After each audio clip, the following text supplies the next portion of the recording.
Hi everyone, welcome to World Affairs in Context. Do me a favor now and take a second to follow the podcast at worldaffairsIncontext.com. You will find the link in the description below. In this quick update, I would like to walk you through the latest quite ugly jobs report.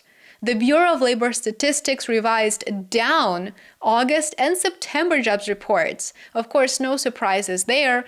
This means that 8 out of the last 11 jobs reports have now been revised lower. It signals that the labor market is without a doubt, there's no doubt, it is weakening. 1 million jobs have now been revised lower over the last 2 years. The only question that I have at this point after seeing these numbers is, how bad is this going to get? Yesterday, I shared an entire video on the increase in layoffs across the United States. Many of you in the comments said that either you or someone you know have been laid off. With a 42% surge in layoffs in the last 3 years, private employers have slowed hiring considerably regardless of where you're located in the United States. Wage growth is put on pause and employees are very much at the mercy of their employers as companies announce that they will continue cutting costs and therefore they will continue layoffs. Now, the Bureau of Labor Statistics released the October jobs report on November the 1st. It was worse than economists expected, and it served to confirm those fears that we all knew are true. So let's get into the numbers first, and then we will quickly chat about how this might affect the Federal Reserve policy moving forward. As you know, the Fed is meeting on November the 6th through November the 7th, and this is the report that they will use to make their decision regarding interest rate cuts. Total non-farm payroll employment was essentially unchanged, says BLS, in October, an increase of only 12,000 jobs, and the employment rate remained at 4.1%. The BLS says employment declined in manufacturing due to strike activity. The BLS indicates that payrolls were effectively flat in October. That's what it means. Considering that the U.S. economy has about 160 million individuals who are gainfully employed, a gain of 12,000 jobs is, quite frankly, laughable. According to the BLS, the number of unemployed people was little changed at 7 million. These measures are higher than a year earlier. They do acknowledge that, when the jobless rate was 3.8% and the number of unemployed people was 6.4 million. Now, if you look at the underlying data, you will notice something, and you will see that the unemployment rate actually increased from 4.05% in September to 4.14% in October. So there's a clear upward trend. The top 2 areas that added employment were healthcare and government. This is standard. However, manufacturing employment decreased, according to the Bureau of Labor Statistics. The decrease is driven by the labor strikes, they say. The most important information is, of course, saved for last. The very last paragraph is what we're going to focus on. The change in total non-farm payroll employment for August was revised down by 81,000 from 159,000 to 78,000 only. And the change for September, the following month, was also revised down by 31,000. It went from 254,000 jobs to 223,000 jobs. Employment in August and September combined is 112,000 jobs lower than previously reported. So just as I predicted a month ago when I was reporting on the September jobs report, the Bureau of Labor Statistics is revising down those wonderful jobs growth numbers that were used to make us feel warm and fuzzy about the quote-unquote resilience in the labor market. The Labor Department has revised the last 2 jobs reports lower by a combined 112,000 jobs.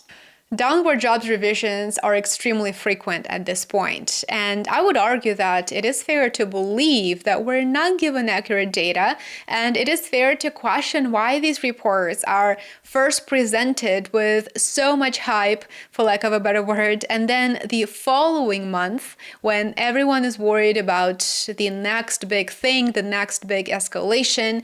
Of course, it feels that every single week there is something if you follow the news. Those great jobs numbers are revised down when no one is looking.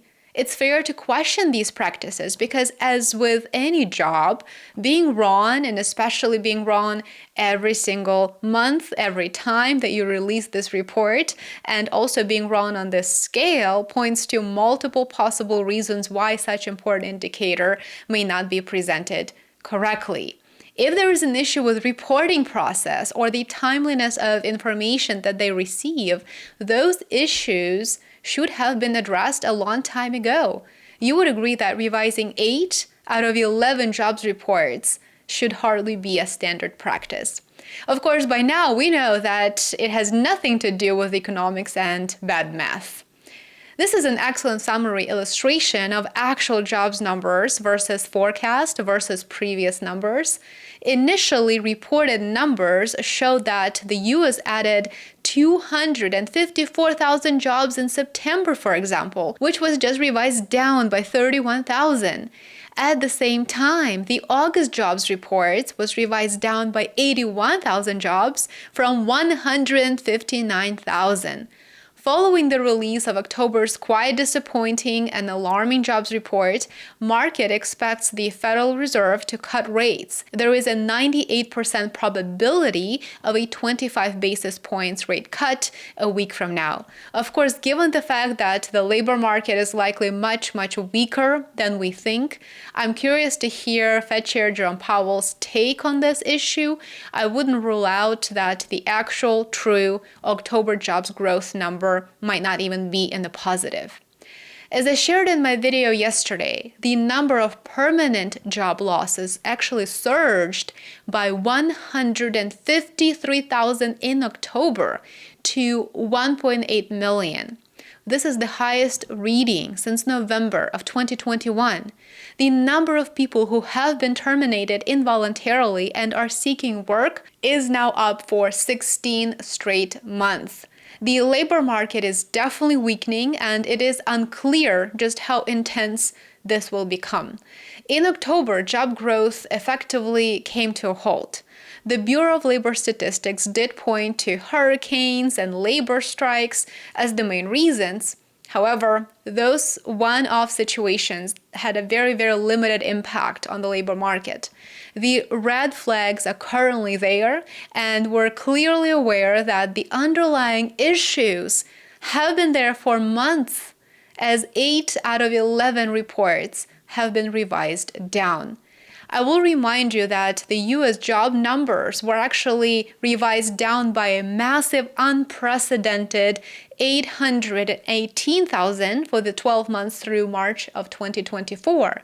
We should expect a similar revision in February of 2025 when the final December 31st, 2024 numbers are announced. I don't think it's unreasonable to expect that at all. Let me know what your thoughts are on this massive downward adjustment. Yet again, I would love to hear from you as always. You will find these and more charts and discussion on this very topic over the weekend when I publish my weekly recap over on worldaffairsandcontext.com. Make sure that you are subscribed to the newsletter. Thank you for watching. Please remember to show your support. It truly goes a long way. Like, subscribe, and share. For more content, check out my alternative social media channels. You will find them linked in the description below. On those days when I don't upload a video, I will usually post something on those alternative media channels. So I would love to see you there as well. Enjoy the rest of your day, and I will see you here tomorrow. Bye for now.